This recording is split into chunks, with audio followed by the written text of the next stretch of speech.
अस्सलाम वालेकुम। एक दफ़ा फिर आपकी खिदमत में हाजिर एक नए सेशन के साथ पाक एग्रीटेक प्लेटफॉर्म पे। आज हमारे मेहमान हैं नवीद आलम साहब।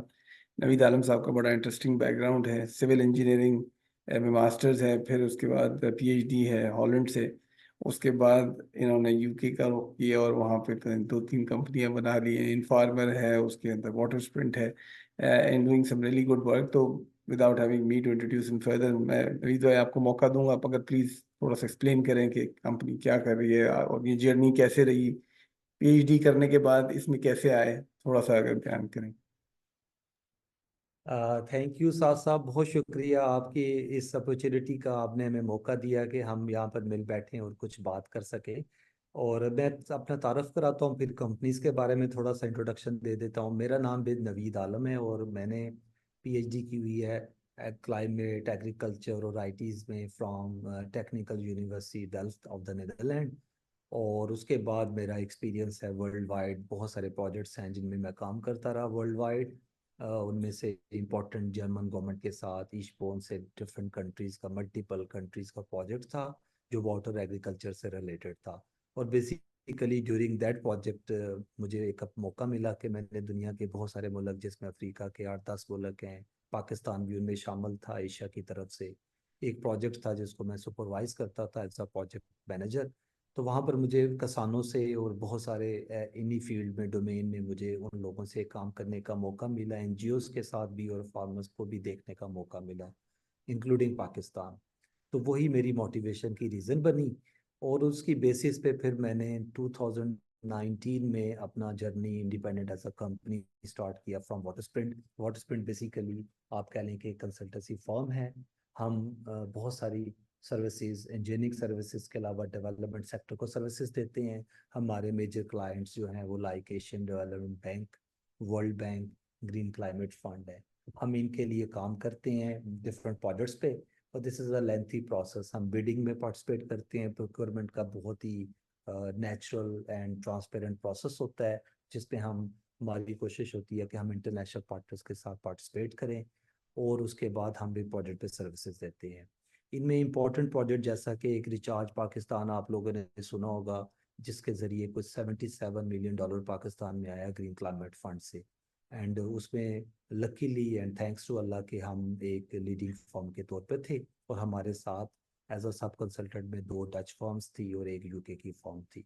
और ये प्रोजेक्ट हमने किया जिस पर बेसिकली क्लाइमेट केस डेवलप करके फंड्स लाए जाते हैं। दुनिया के तमाम मुल्क, आप लोगों ने सुना होगा COP 28 लास्ट टाइम दुबई में हुई, और उसी तरह हर साल होती हैं। और इसी तरह क्लाइमेट पे इनिशिएटिव्स हैं, उन्हीं के तहत तमाम दुनिया से पैसे इकट्ठे होते हैं और वो ग्रीन क्लाइमेट फंड उसको मैनेज करता है और उन तमाम कंट्रीज को जहाँ से एमिशंस कंट्रोल हो सकते हैं उनको ये प्रोवाइड करता है। लेकिन उसके लिए इम्पोर्टेंट ये है कि you should have a very good funding proposal. उससे पहले आप फिजिबिलिटी करें और फिजिबिलिटीज करने के बाद एक फंडिंग प्रपोजल डेवलप करें। तो वी आर लकी कि हमने ये सारा प्रोसेस किया पाकिस्तान में WWF and ministry of climate change के लिए। और जिसकी बेसिस पे ये पास है, ये जो पैसा है 67 या 77, हाँ, $77.8 मिलियन पाकिस्तान में आया। और COP 28 में दुबई में लास्ट ईयर ये जो प्राइम मिनिस्टर थे हमारे केयर टेकर, उन्होंने इसका इफ्तिताह भी किया। तो ये तो है वो हमारी वाटर स्प्रिंट जो कि एक अम्ब्रेला कंपनी है। और इसी के तहत हमने 2019 में एक डिजिटल प्लेटफॉर्म शुरू किया किसानों के लिए और agri businesses and processing industries के लिए। और इसको शुरू करने का जो आइडिया था, वो मोटिवेशन मुझे अफ्रीका में और पाकिस्तान में काम जब किया किसानों के साथ डायरेक्टली तो मिला कि किसानों को हम बातें तो बहुत करते हैं, साइंस बहुत डेवलप हो गई है। नीदरलैंड में मैं 7.5-8 साल रहा।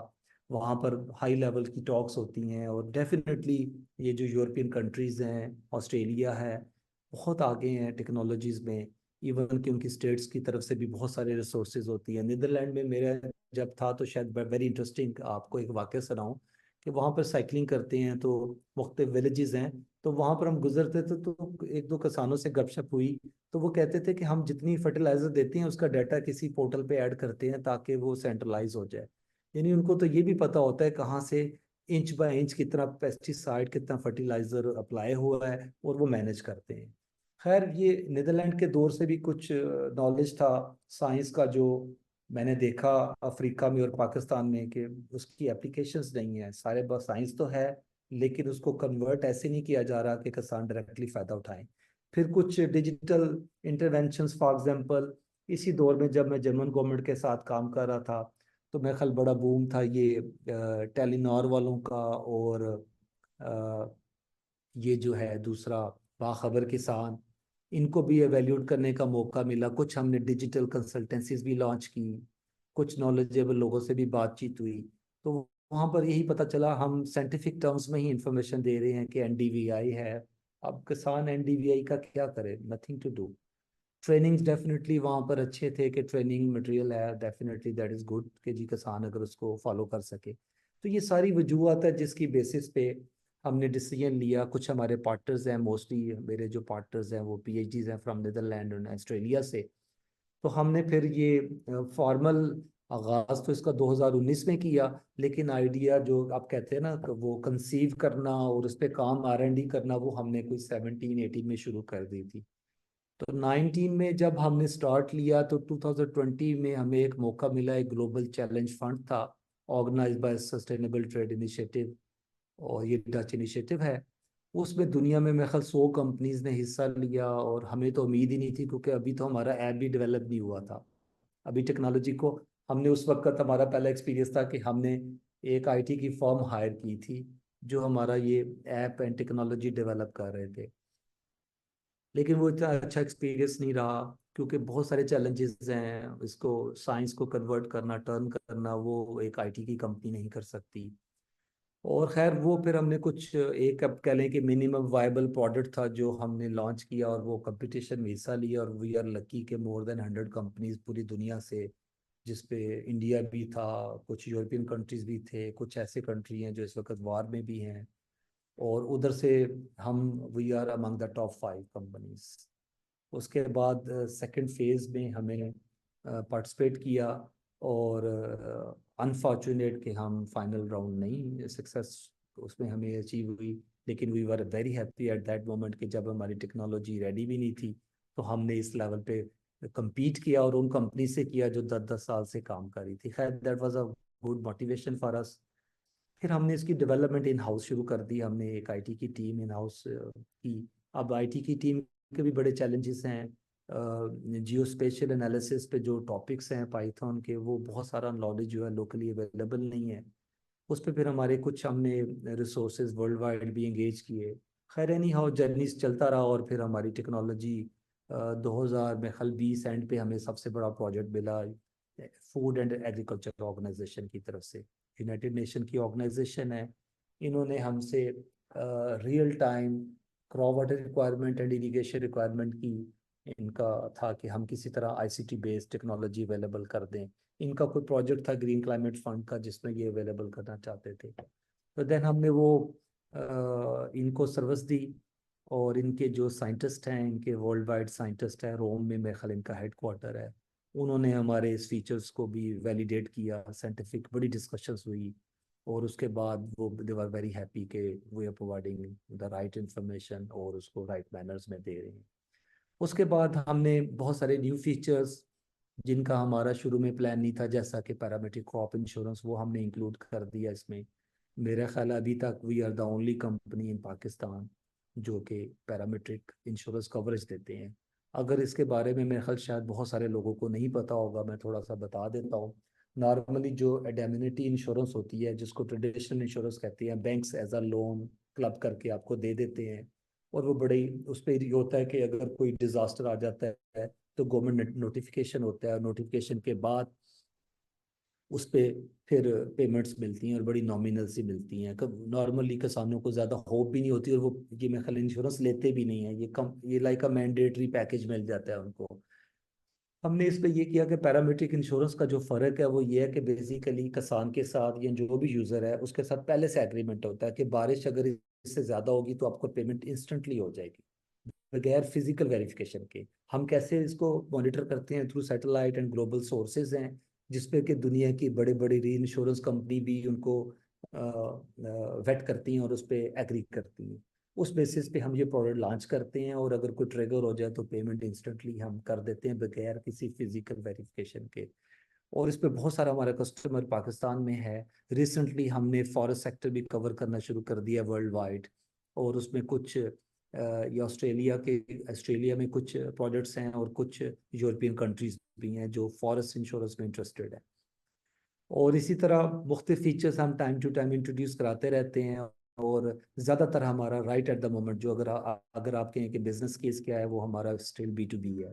B2C मोड में हम जो बेसिक सर्विसेज है वो किसानों को फ्री देते हैं। अगर वो लेना चाहें तो वो सब्सक्राइब कर लें हमारे इन्फॉर्मर ऐप पे जाके। ये इन्फॉर्मर है, उर्दू में तो इन्फॉर्मर लिखते हैं, लेकिन इंग्लिश में ये जो किसान फार्मर है उससे पहले IN है।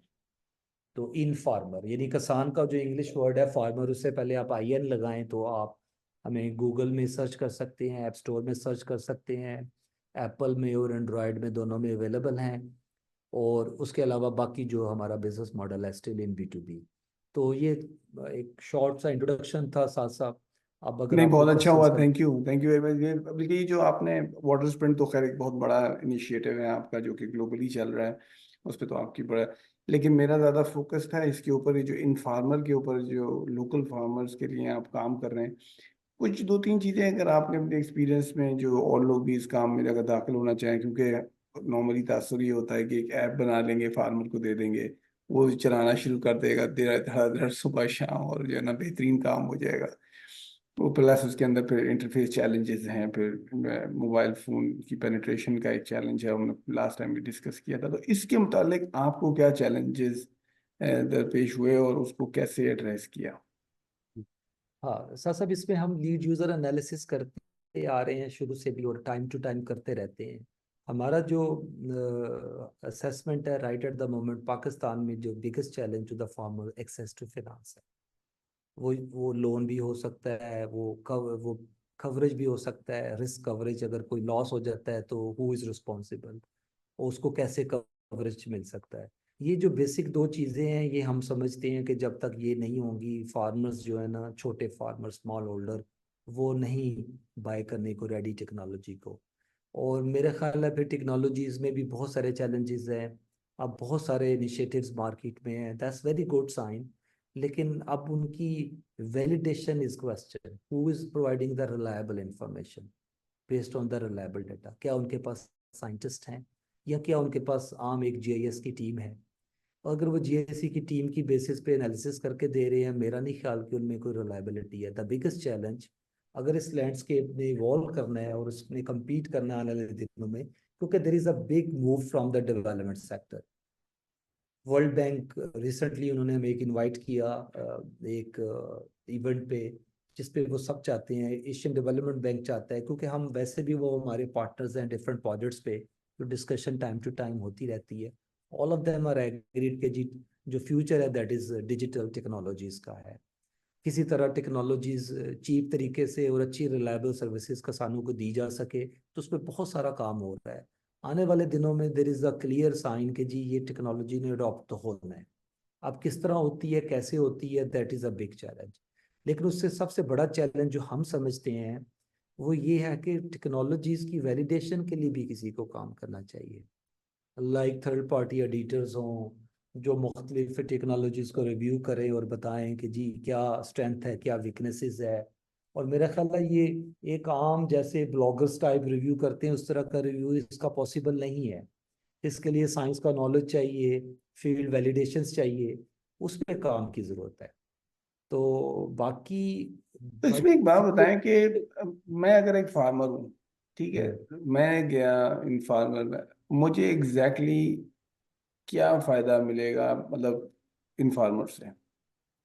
और उससे एक और मैं प्री क्वालिफाई करूँ क्वेश्चन को, कि आपका आउटरीच फार्मर के साथ क्या है, what is the selling point that you have with the farmer? जी। इसमें ऐसा है कि साथ साथ राइट एट द मोमेंट मैंने जैसे कि बताया कि हम B2C मोड में नहीं है। आउटरीच बहुत है हमारा, हमारे जितने भी कस्टमर्स हैं वो B2B हैं, आगे B2B कस्टमर्स के फार्मर्स हैं। फॉर एग्जांपल हम अगर पंजाब में करें तो कोई 4-5 मिलियन एकर्स हम कवर कर रहे हैं, उसमें मेरे ख्याल मोर देन 100,000 फार्मर्स है जिनको सर्विसेज दे रहे हैं।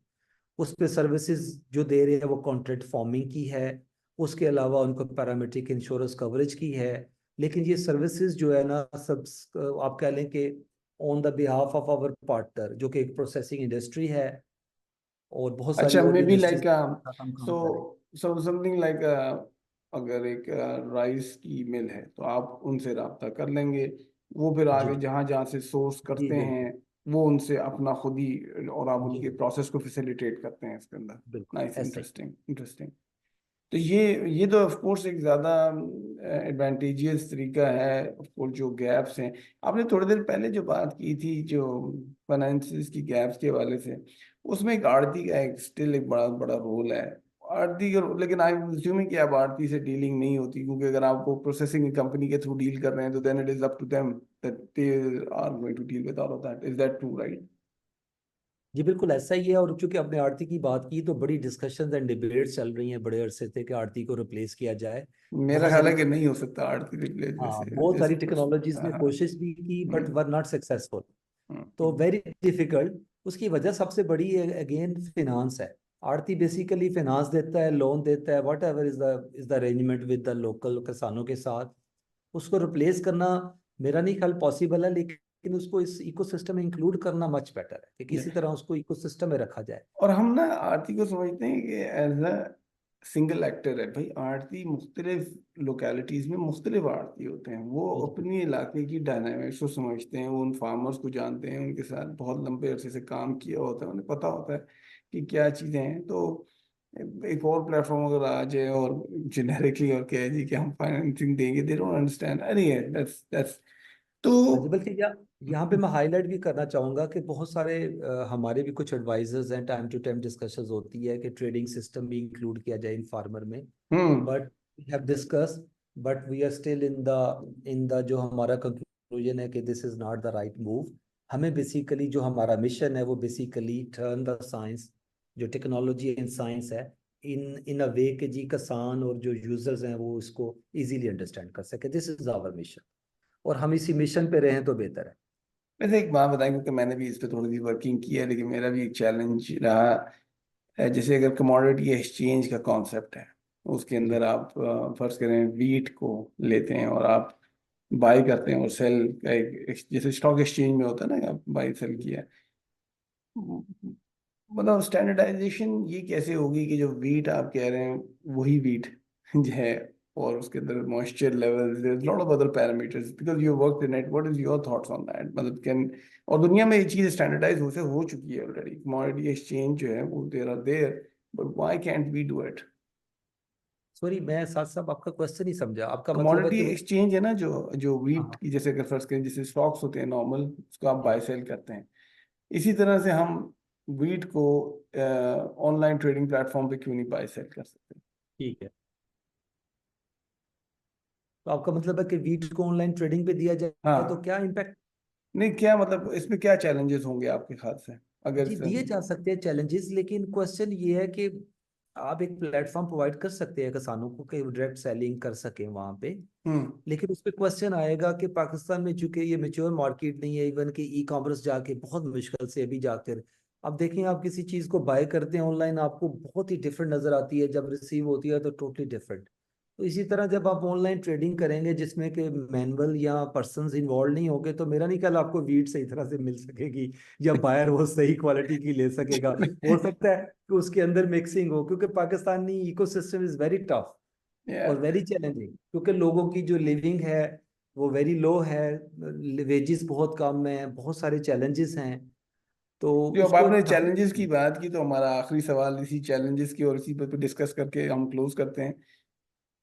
आने वाले वक्त में आपके ख्याल से जो चैलेंजेस हैं, of course we are all aware, बिजली का मसला है, बहुत शदीद मसला है, एनर्जी का जो है, पानी का आने वाला एक प्रॉब्लम है।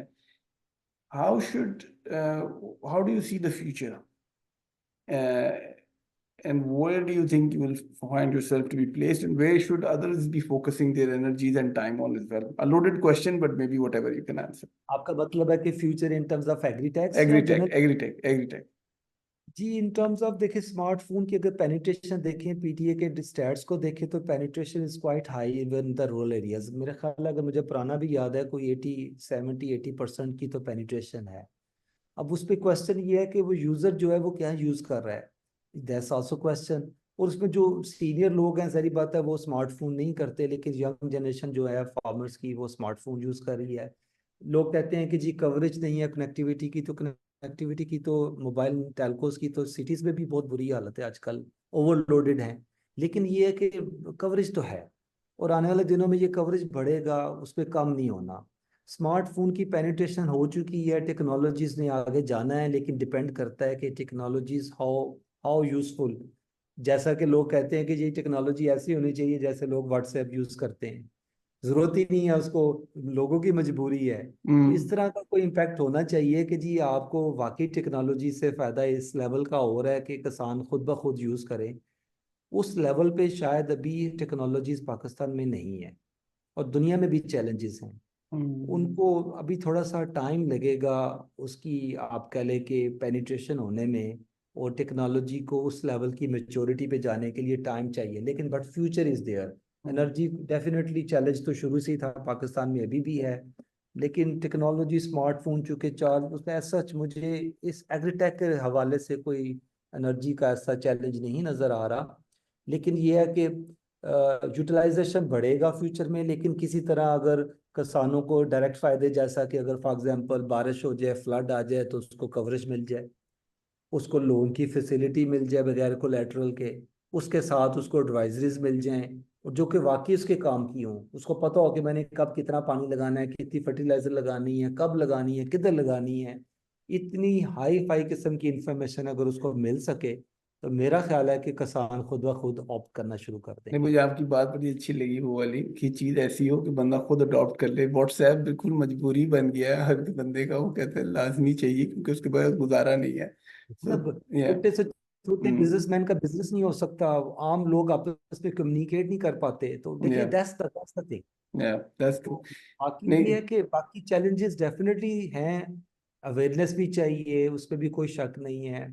इसमें गवर्नमेंट लेवल पे सपोर्ट भी चाहिए। देखिए पब्लिक सेक्टर में जैसे सब्सिडीज आ जाती हैं कि ओन फार्म वाटर मैनेजमेंट पे पॉन्ड बनाने की सब्सिडी आ जाती है, तो गवर्नमेंट की तरफ से देखिए किसी भी टेक्नोलॉजी को अगर प्रमोट करना है तो उसने बाद में तो इंट्यूटिवली जाना है ना। देखे ना, किसी दौर में मुझे याद है को 20-25 साल पहले लेजर इंट्रोड्यूस हुआ पाकिस्तान में, तो बहुत कम लोगों के पास था लैंड लेवलिंग के लिए। फिर गवर्नमेंट की सब्सिडीज आ गई, लोकल बनने लग गया, और उसके बाद देखें कि अब इतना सस्ता है कि हर कोई अफोर्ड कर सकता है। Awareness level with in the 25 years ऐसा है कि अब this is a mandatory thing. या किसान जो रीजनेबल भी हैं, 8-10 एकड़ भी है, या वो भी प्रेफर करते हैं कि लेवल कर लें।